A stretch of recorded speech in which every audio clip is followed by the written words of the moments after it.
Less than 500 miles from the North Pole lies Canada's most distant frontier, Ellesmere Island. It takes a special kind of animal to survive here. This is one, the Arctic wolf. These hunters of the high Arctic have little fear of man. They roam this frozen wilderness beyond reach of the superstition, hatred, and mistrust we have heaped upon their kind. Now these wolves and men have met, and the encounter has revealed some of the truth about these animals' lives. Unlike wolves in other parts of the world, these creatures live so far away from towns and cities that they have never been hunted or persecuted. Ellesmere is an island surrounded by pack ice most of the year, a harsh land about the size of Nebraska. Wolves would dream of tracking them into this desolate land. One such person is photographer Jim Brandenburg. He has been here before on assignment for National Geographic magazine. Now the wolves have lured him back. Wolves have always been a favorite animal of mine, and I suppose one of the reasons they're my favorite animals is because they're so intelligent. That intelligence makes it nearly impossible to film them in a more conventional place, say in the forested areas. And for some reason, these Arctic wolves have got a quality about them where they tolerated us very well, and it became clear that it would make a wonderful story.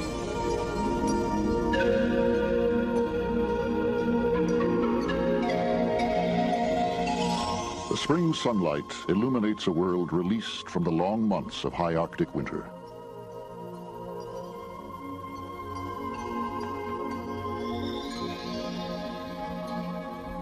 The polar bears patrol once again, but they are little threat to the wolves here, since they rarely move far from the sea. The wolves are more likely to chase them, according to Dave Meach, a wolf biologist with 30 years' experience. He came here with Jim Brandenburg to observe the pack and its den. It was a dream come true for me to finally get to Ellesmere Island. I'd known about the wolves there for about 20 years, but I never thought I'd ever have a chance to work with them. Everywhere else in the world, wolves have been so persecuted that they're extremely afraid of humans, and one can't get close enough to them to watch them. But this area is so remote, they're basically unafraid of humans. For the first time, Meach can watch from close up as a wolf pays homage to its pack leaders, known as the alpha male and the alpha female. The hierarchy of the group, who dominates whom, is reflected in body language and actions. By observing and analyzing the wolves' behavior, scientists like Meach can understand the social structure of the family unit. To learn what I wanted, I knew I had to find the den, the shelter where the wolves have their pups for a couple of months of the year. In the summer, there's only one such den in about 1,000 square miles, so it took a long time to find it. Actually, I spent a solid week searching for it and was elated when I finally was able to locate it. There's very few such suitable dens around in this region because of the pervasive permafrost, which prevents the wolves from digging. Having found the den, it was really clear to me why the wolves had chosen the site. It was a beautiful rock cave at the end of a long ridge overlooking a wide valley with a stream flowing down the middle, and the wolves could look out in every direction for many miles. What Dave and Jim are about to observe and film in the short Arctic summer would give them a unique experience. They knew they had the possibility of living in the midst of this wild pack, almost becoming part of it. They found themselves amazingly close to Mom, as they called her, as she took her pups out, probably for the first time. These were not the mindless killers of fiction and fable. Finally, the men could begin to record the real story of these animals. Filmmaking is an involved process. You need lots of equipment, lots of boxes of lenses and cameras.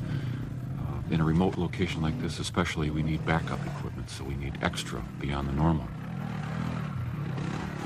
The wolves had picked the perfect den, and we did try to find the perfect campsite.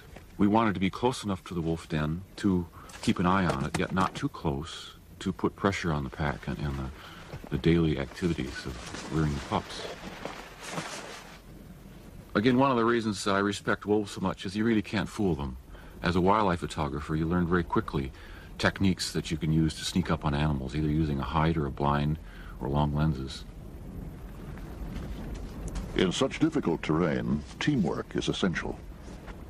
We were able to work quite well together because of the fact that both of us needed the same thing. To photograph wolves or to observe them, you've got to get close. The main thing we had to watch out for is just that we didn't disturb them. With this kind of light, Dave, I think we'll have to get a little closer. It's awfully murky and heavy light. Yeah, I think we can do it. They don't show any sign of being disturbed now. If Mom is like last year, she'll be quite tolerant. Yeah, but we can't take a chance. It might not even be her. Right. Let's just go slowly at first.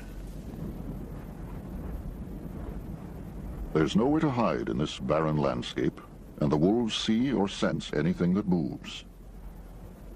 Mom knows the men are there, but tolerates their careful, patient approach.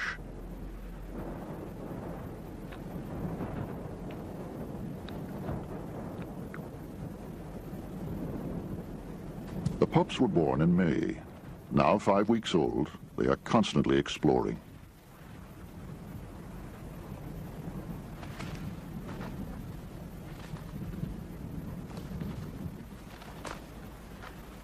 For Dave Meach, this unusually intimate view provided important new information. Already the benefits of watching the wolves so close up became apparent when I was able to see them nursing. I could determine how long the pups nursed in each bout, how many bouts there were each day, and then watch this progress throughout the summer until finally weaning took place.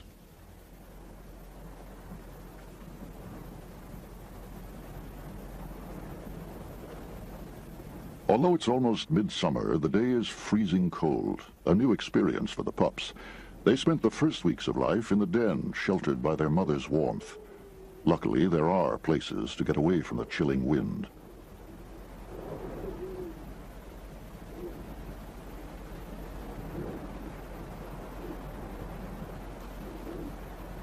The pups are a picture of quiet innocence, far removed from any image of wicked wolves howling for blood in the night. Still, it's the howl that has always intrigued Jim Brandenburg. Well, of all the sounds in nature, I really believe that the wolf howl is the most evocative and the most mysterious. I believe also that wolves have possibly gotten their bad reputation because of the howl.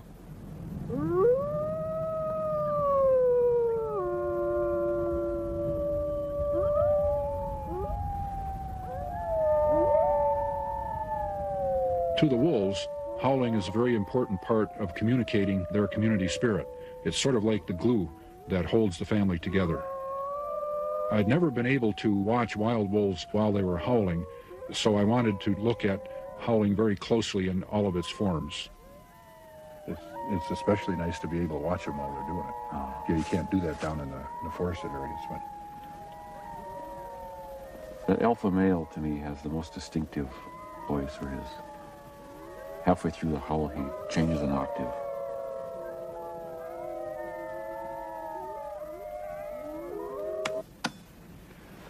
Wish I knew what it all meant, though.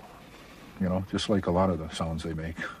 You know, that half bark, there's that half bark, it goes yeah, that's perfect, yeah. You know, I sneezed today, and the wolves all looked up, and I was reminded that probably means to them there's danger coming. They didn't know if one of the wolves did it or... Yeah. And they realized it was me. It's that staccato kind of a sound. The mid-back, the one that's really dominant, came over to the pups, and they all ran up to it, and they started mobbing her like they do, and she was kind of upset in the process, and she kind of barked at them. And it was just a half bark, but instantly, both Mom and Shaggy ran right up to her with tail between their legs, and her rump was down and completely submissive. But it was a wonderful display, but it was all provoked by that one half bark. So, you know, I wish we could understand these things more, but it's sure intriguing to watch them all. There are equally intriguing topics, such as the behavior of the pups. As they've grown, their play has become more boisterous. The pups play for hours on end. It gives them exercise. allows them to develop muscle tone and to practice various behavior patterns that they'll use for the rest of their lives, like running, pouncing, stalking, and even submitting to each other.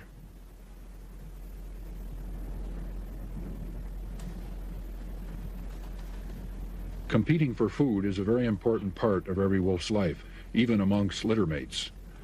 A pup grabs a feather and tries to hold on to it as long as he can. This is similar to grabbing a piece of food and holding it. In this respect, learning tug-of-war becomes very important. Today it's a feather, tomorrow it's a whole bird.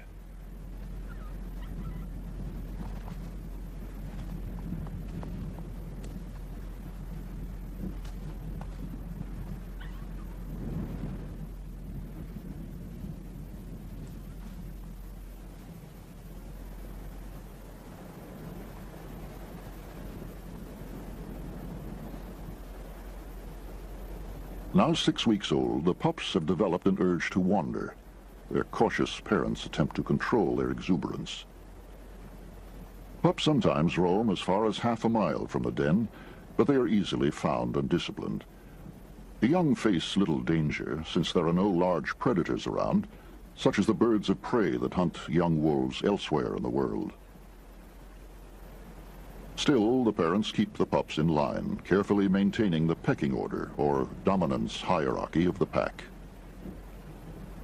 Meech is now investigating several areas of behavior, including the pup's development and the reasons for the wolf's notorious howl.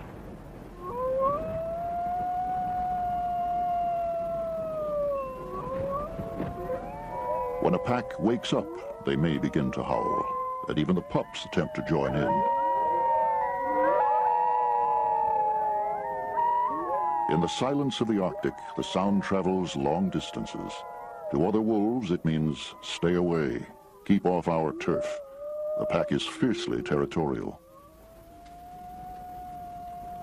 Brandenburg noticed that the chorus often preceded a hunt, a useful cue for him to get ready to film.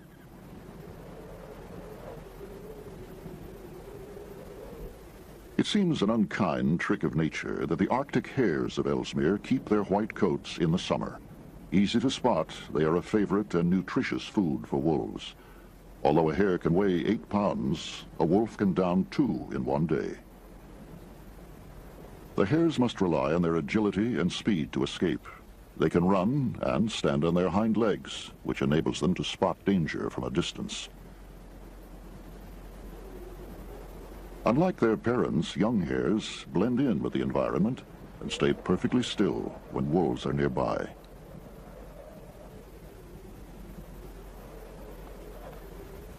Among the most impressive beasts of the high Arctic are the musk oxen, shaggy wanderers that graze in the wilderness, a great challenge to the wolves. How far off would you say that is, Dave? Oh, I'd guess a mile. Close to a mile, that's what I would say. Well, I see at least 5 musk oxen.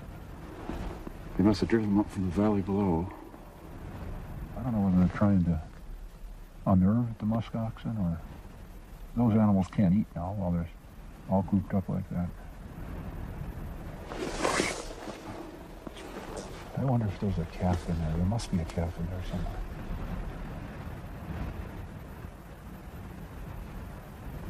Yeah, there is a calf right in the middle there.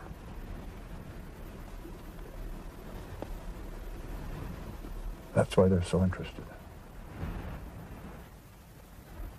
A standing circle of musk oxen presents a formidable defense, but it's part of the nature of wolves to attack and kill animals larger than themselves. It's a skill that Meech and Brandenburg are eager to document. Yeah, that male wolf is heading away. Looks like they've lost interest, huh? It's going right by him. Yeah, they're probably going back to the den. That's a very defensible position those musk oxen are in. I can see why they... Maybe if there are more wolves.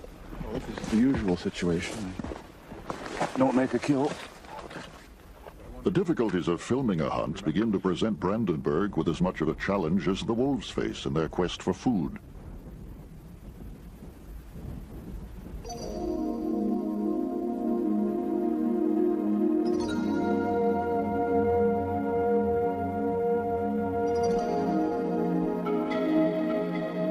In the perpetual light of summer, the Arctic can become surprisingly warm. On these July days, huddling is no longer vital for the comfort of the pups, now 2 months old.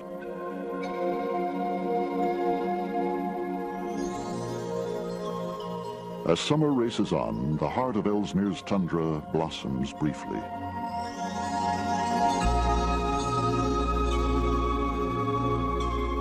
Long-tailed Jaegers raise their chicks among the dwarf willow and mosses. Wolves often pass close to the nests on the ground, but rarely take advantage of the easy prey. The Jaegers, nevertheless, are wary of both wolves and people.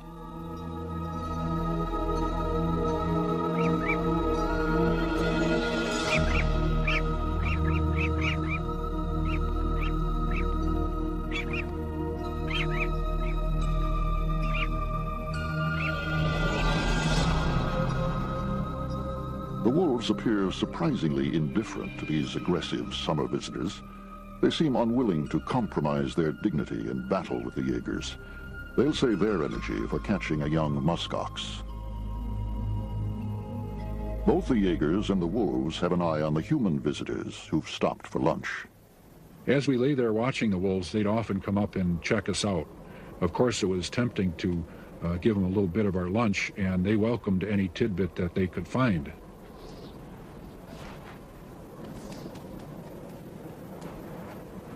This helped develop a rapport between them and us that was very useful to our being able to observe them close up.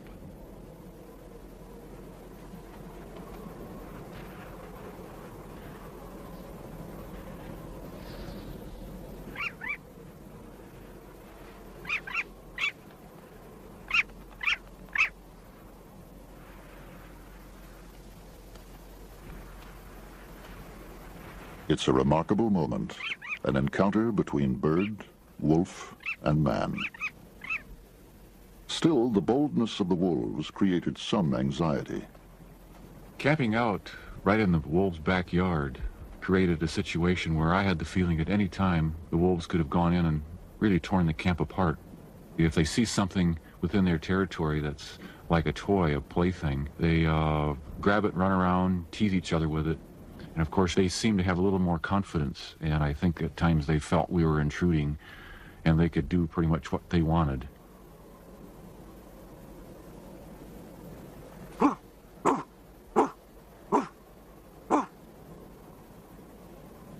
At times, it pays to speak wolf. Every day, Jim Brandenburg is listening as well as watching, trying to anticipate the moment when the pack will set off to track down a muskox herd.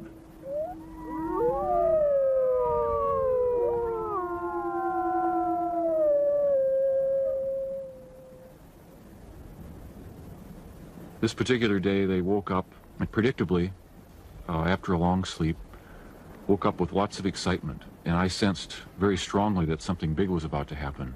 Some days they would leave the den site and kind of wander casually and be gone for a couple hours and come right back. But this particular day, they took off in a straight line towards the east, single file, at a very quick pace, the kind of pace that even with the advantage of the machines, it was very difficult to keep up.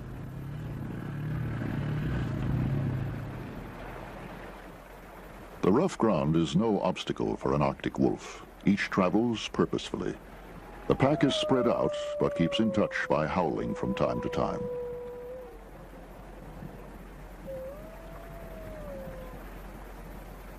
While the wolves are within range of the den, their howls are heard by the pups and the female that watches over them. Brandenburg, loaded with film stock and rations, is prepared to travel for days to film a major hunt. One of the advantages of working in the high Arctic that you don't find in lower latitudes is you have 24 hours of daylight. Here the wolves could never really get away from us in the sense that they were always on stage with the lights full on. And if we could simply keep up with them and had enough time, eventually that scene could be played out in front of us.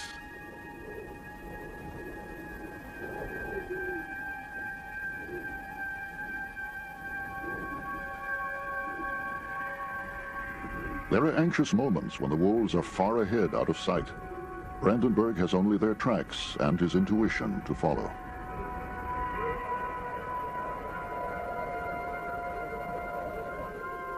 The wolves have traveled 30 miles from the den, and Jim is still behind. Finally, he catches up to the pack as they search for a place to cross a deep, fast-flowing river.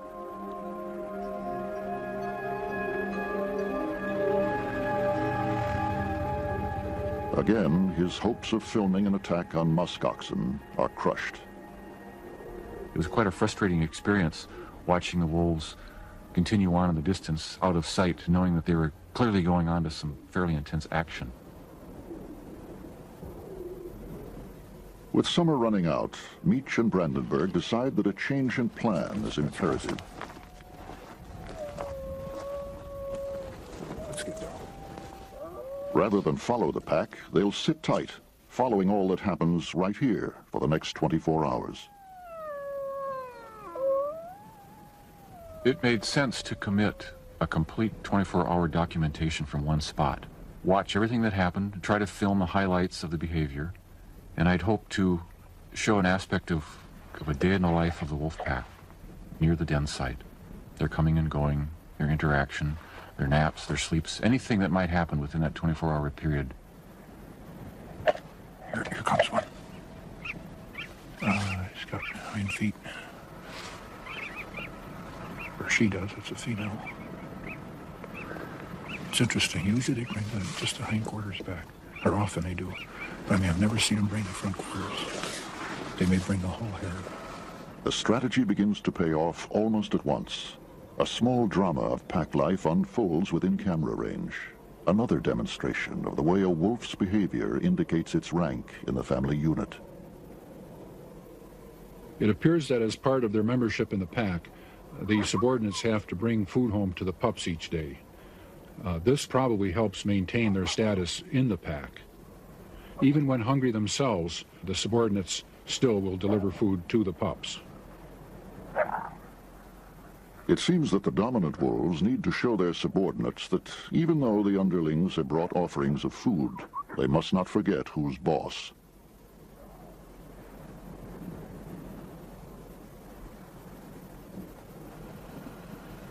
As I watched them closely, I noticed that from time to time, subordinates would actually steal food from the pups. Most are young animals that are still learning how to hunt themselves, so this surplus food forms an important part of their diet. Wish I knew which male that was. I think it's the one that limped. Left shoulder's the one that's limping now. He's got a little limp in his left hind leg today, as well as his left front. Telling each of the pack members apart was always a challenge and a difficult thing to do. However, we were aided by the fact that the alpha male usually dominated the other members of the pack, and in doing so held his tail in the air. To keep track of individual wolves, Meach uses names like Shaggy, Scruffy, and Lone Ranger. His observations show him that the alpha male has another recognition signal besides tail waving. The alpha male was also distinctive in that he raised his leg when he urinated. The alpha female does that as well. This raised leg urination is a way of bonding the two together in a sexual tie. That tie is recognized by all the other members of the pack.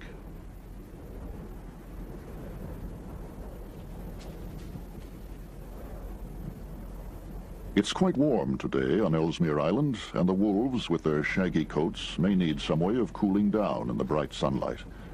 Below the surface of the tundra lies cooler soil. The animals have little trouble reaching it.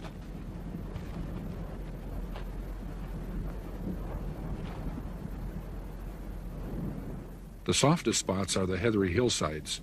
I've actually watched wolves sleep there for as long as 18 hours at a time.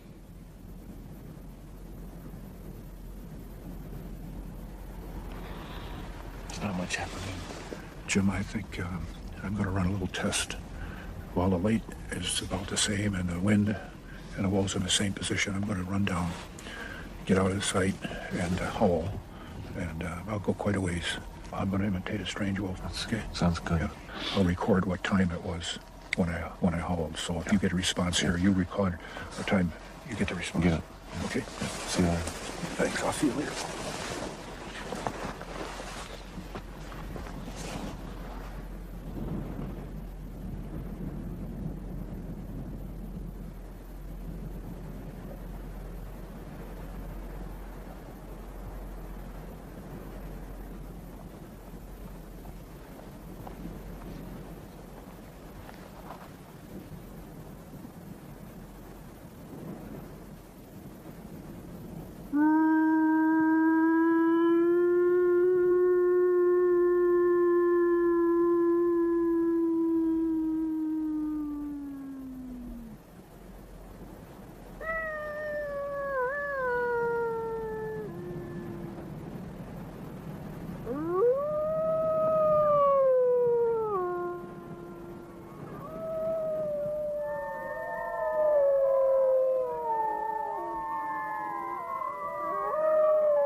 Eventually, Dave's imitations seem to have another effect. The pack is drawing together, though there may be some other cause for the excitement.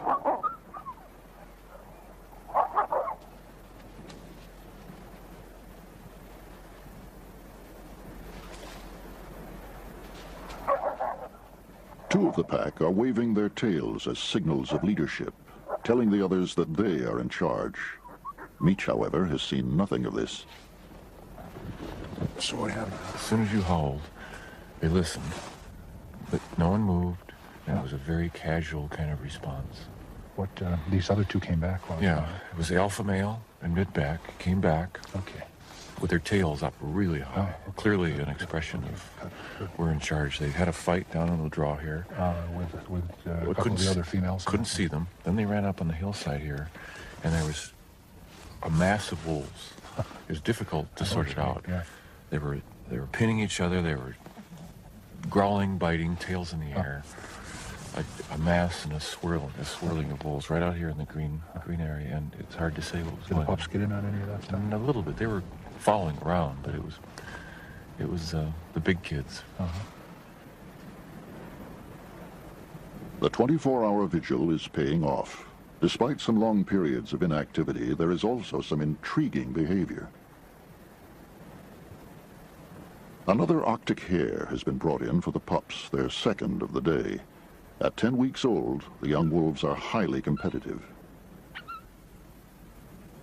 When a pup is lucky enough to get a large piece of prey, he has to run as far away as he can to avoid having it stolen by his litter mates.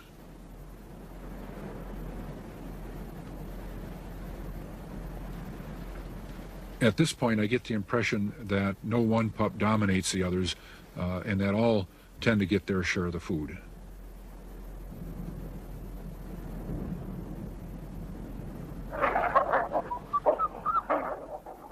When a large chunk of meat is brought in by a subordinate, the alpha pair are the first to try and steal it.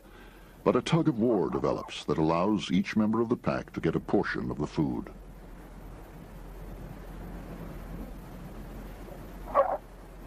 The hare was caught nearby. When prey is killed too far away to be brought back in an animal's jaws, there is an alternative catch and carry system. As pups are weaned from nursing, more and more of their food comes from regurgitation by the adults. The adults feed perhaps miles from the pups, carry the food in their stomach, and bring it back to the den. As an adult approaches with a full stomach, it's really exciting to watch the pups mob it, particularly licking around their mouths, and this triggers the adult to regurgitate to them. Several weeks of watching it at a distance was quite frustrating. I always hoped to be at close hand while that happened because it was a very important part of behavior to film. The 24-hour watch gave an opportunity to see this happen close at hand.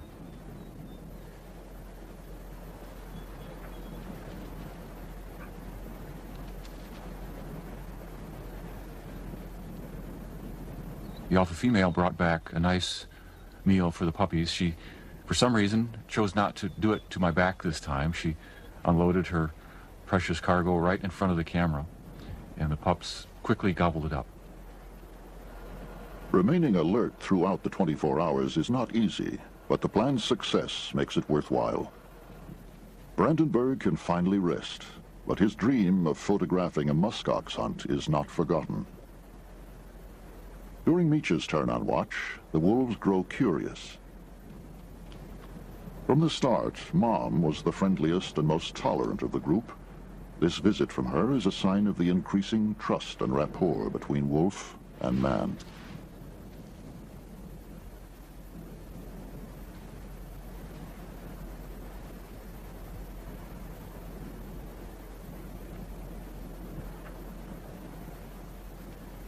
Curiosity satisfied for the time being, she sets off across the valley, leaving behind two very contented observers.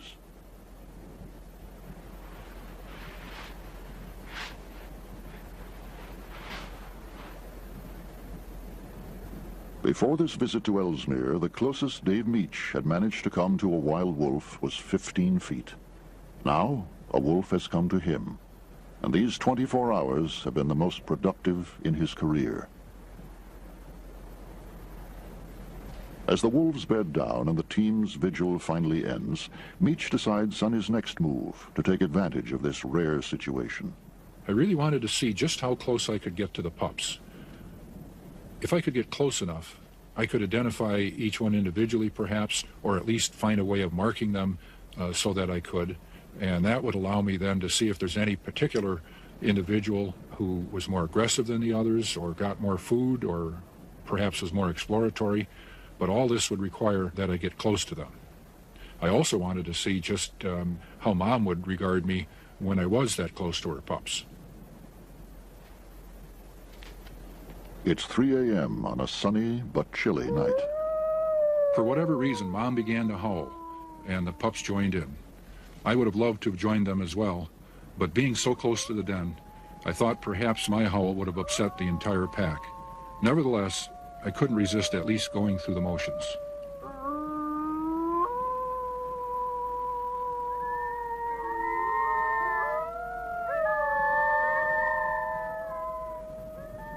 When he first arrived on Ellesmere, Meech could not be sure that he would ever get this close to the Arctic wolves. But the short summer season is almost over. The men still dream of following the pack on a major hunt before the arrival of winter.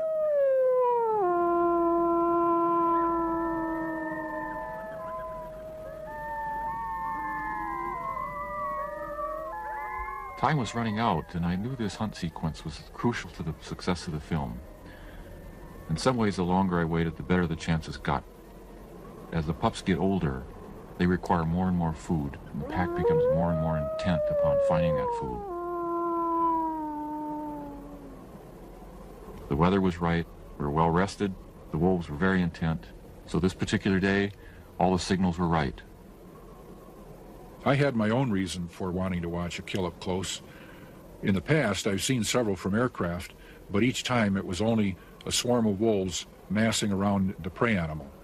With the Ellesmere pack, I may well be able to tell the role of each particular wolf in the entire hunting and killing process.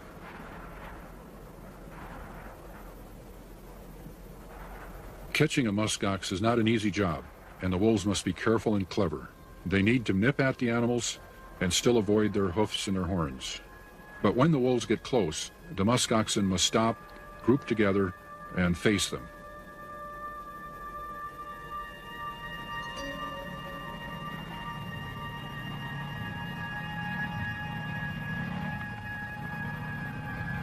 They continue to harass the muskoxen until one begins to run. When a herd panics, it gives the wolves the chance to attack without so much fear of being injured.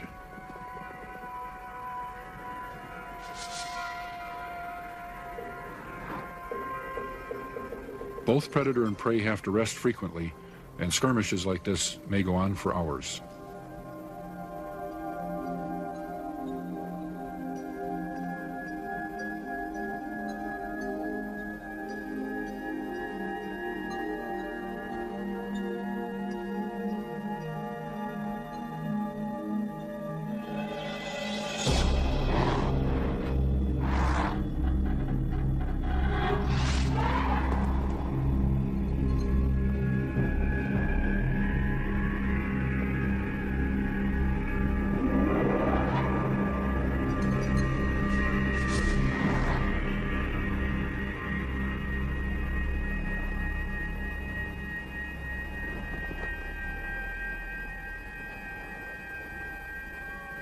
If the herd is healthy, a few such skirmishes will tell the wolves that it's time to give up and go on to others.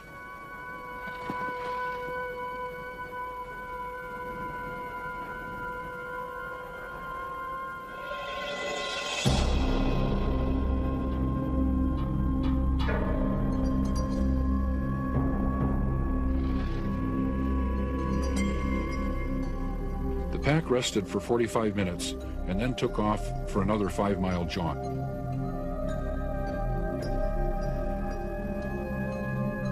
We knew right away that the next encounter would be an interesting one.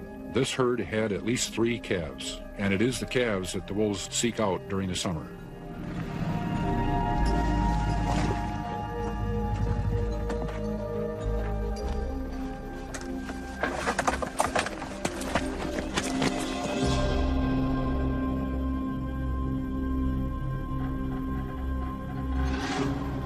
I could see that it was the alpha pair that led the charge down to the herd. One of the more interesting aspects was to see the different personalities of the wolves. How I got to know them back at the den was one group of wolves, and what I saw in front of me seemed to be a different group of wolves. They truly became killing machines.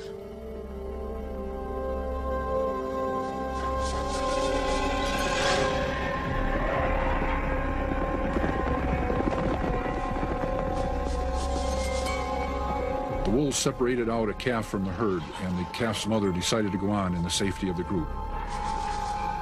It's hard to know where to look because the rest of the pack tried to separate out a second calf.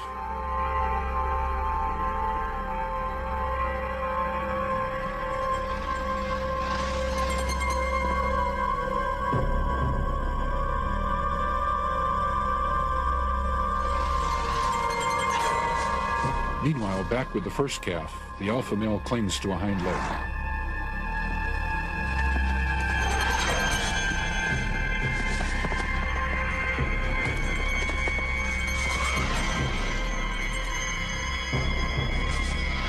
Even with the whole pack on its head, it took about 5 minutes for the calf to go down.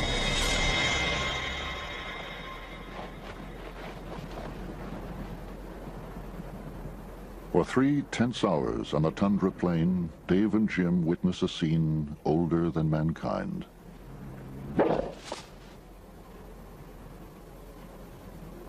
The alpha pair takes possession of the carcass, even though the whole pack was in on the kill. The wolf depends on meat for its survival. Its ability to catch, kill, and rapidly digest its prey has been honed over millions of years. But this behavior after the kill was new to the photographer and even to the biologist, who had seen it elsewhere but was still surprised by its intensity. What seems to be going on is that these subordinate animals are food begging just as they did as pups.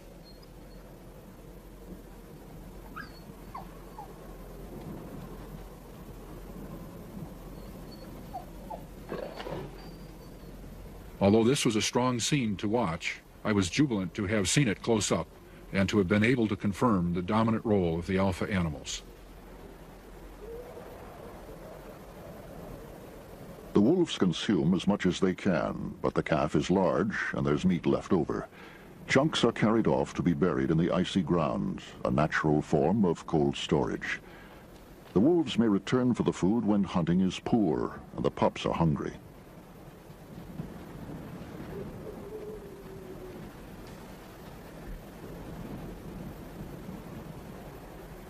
Their stomachs full of food to be regurgitated for the pups, the wolves are ready to begin the trek back to the den.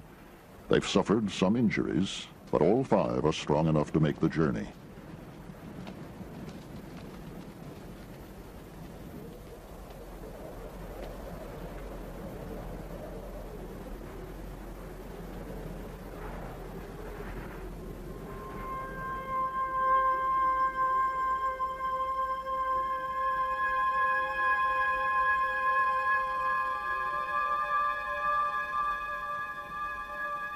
By September, the pups have grown considerably, thanks to successful hunting during the summer. They'll need stamina and strength to make it through the coming season. Already the sunshine is weakening into the twilight that precedes the long darkness of polar winter.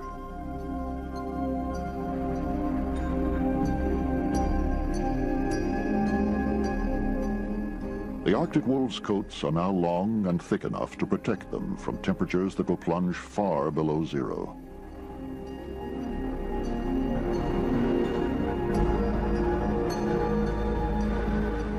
Shrouded in snow and continual darkness, the adults must still hunt and scavenge for their pups. But no one knows what they do in winter. That remains an Arctic mystery, a 5-month gap in a story that can only be continued when the men return next year.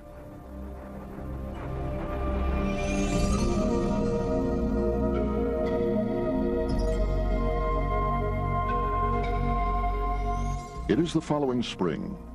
Meach and Brandenburg have returned to Ellesmere to resume their work. When I returned once again in the spring, the pack had changed. 3 members were missing, and there was a new alpha male, probably one of the subordinates that moved up into the old one's place. What happened to the old alpha male, I can't say, but 3 wolves were found dead in the area at the end of winter.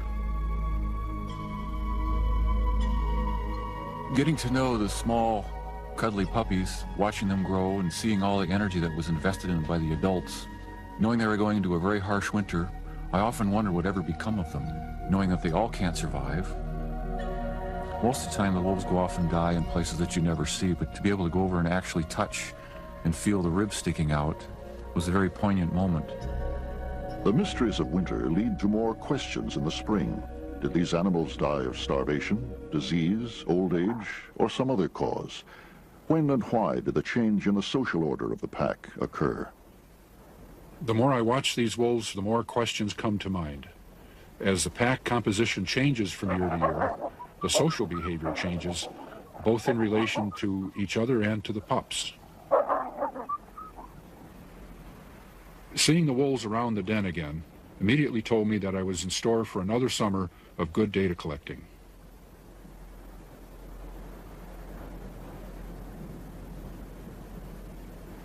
I was absolutely certain there was a litter when I saw the mother emerge begging food from one of the subordinates. She really can't hunt much on her own during the first 3 weeks, since she must stay in the den and keep the pups warm during this period.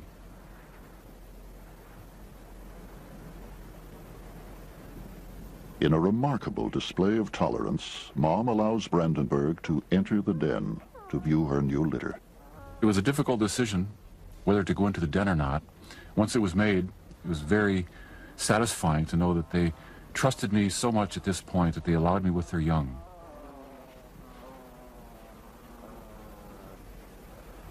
These pictures are courtesy of a wild Arctic wolf. Can we return its trust? Or will we cling to our simplistic belief that these are nothing but vicious predators? In the high Arctic, man has now seen more of wolves than ever before. Brandenburg and Meach have shown them to be tolerant, resilient creatures, bound to each other by their complex social rules, living and hunting together for the sake of survival.